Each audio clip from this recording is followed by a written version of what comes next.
Psychoanalysts refer to that as the oceanic feeling. They don't really like it, but they admit that it exists, where the baby cannot distinguish between the world and the way it acts upon the world. It's all one process, which is, of course, the way things are.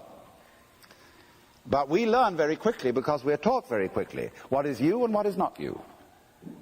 What is voluntary, what is involuntary, because you can be punished for the voluntary but not for the involuntary. And so we unlearn what we knew in the beginning. And in the course of life, if we're fortunate, we discover again what we really are,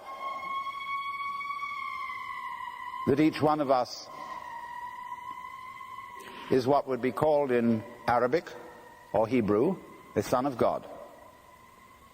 And the word son of means of the nature of, as when you call someone a son of a bitch.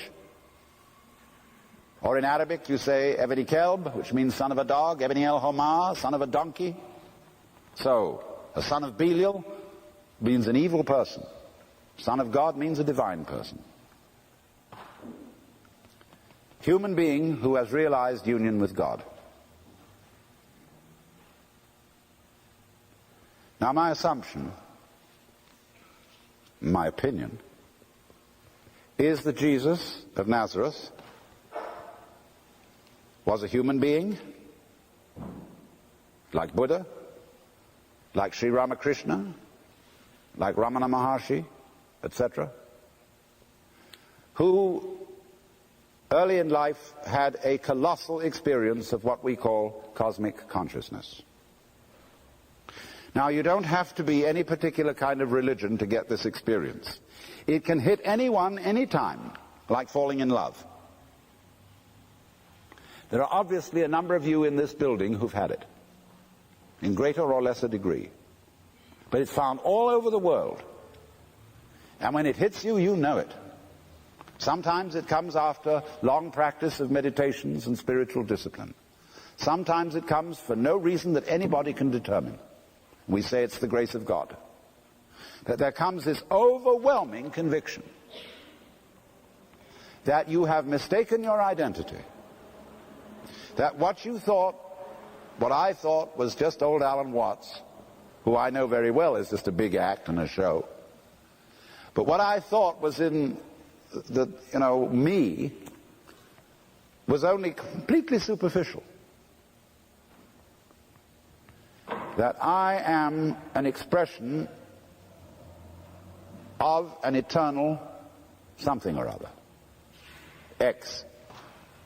A name that can't be named, as the name of God was taboo among the Hebrews. I am. And that I suddenly understand why, exactly why everything is the way it is. It's perfectly clear. Furthermore, I feel no longer any boundary between what I do and what happens to me. I feel that everything that's going on is my doing, just as my breathing is. Is your breathing voluntary or involuntary? Do you do it or does it happen to you? So you can feel it both ways. But you feel everything like breathing. And it isn't as if you had become a puppet. There is no longer any separate you. There is just this great happening going on. And if you have the name in your background, you will say, this happening is God, or the will of God, or the doing of God. Or if you don't have that word in your background, you will say with the Chinese, it is the flowing of the Tao. Or if you're a Hindu, you will say it is the Maya of Brahman. The Maya means the magical power, the creative illusion, the play.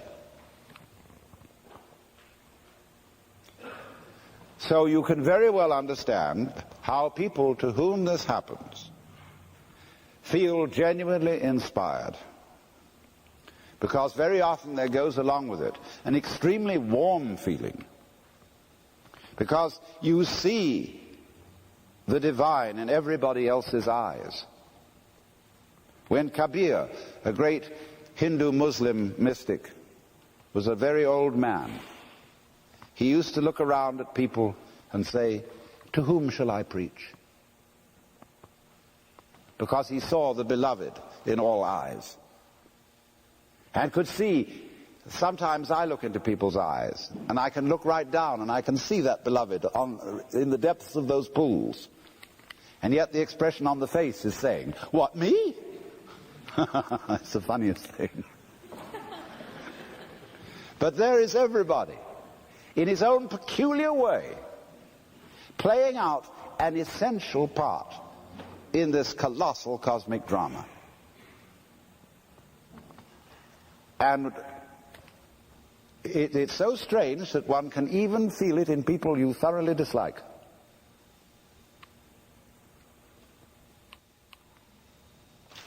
So, let's suppose then that Jesus had such an experience. But, you see, Jesus has a limitation. That he doesn't know of any religion other than those of the immediate Near East. He might know something about Egyptian religion, a little bit maybe about Greek religion, but mostly about Hebrew. There is no evidence whatsoever that he knew anything about India or China. And people who think, Jesus was God, assume that he must have known because he would have been omniscient. No. St. Paul makes it perfectly clear in the epistle to the Philippians that Jesus renounced his divine powers so as to be man.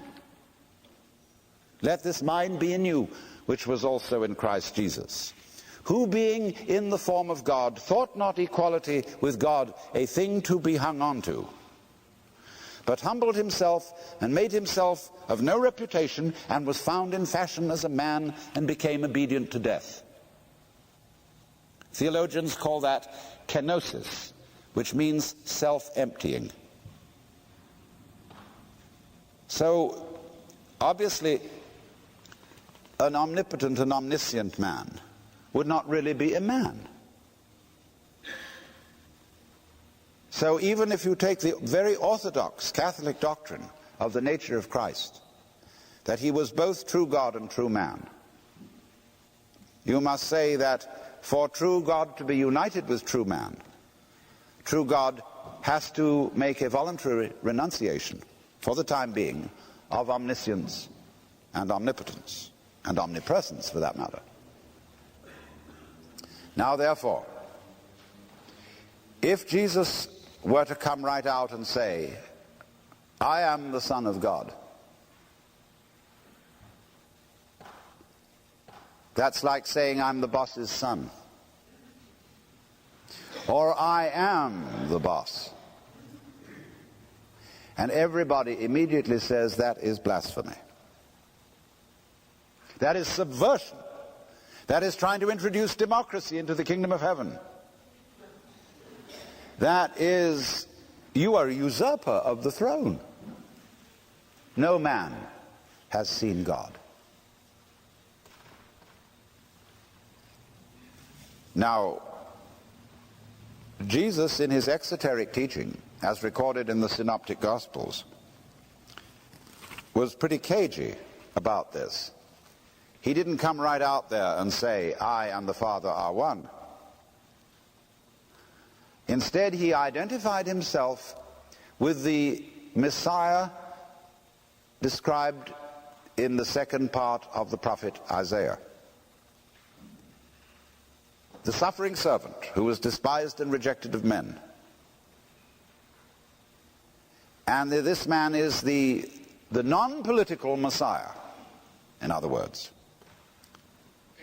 It was convenient to make that identification, even though it would get him into trouble.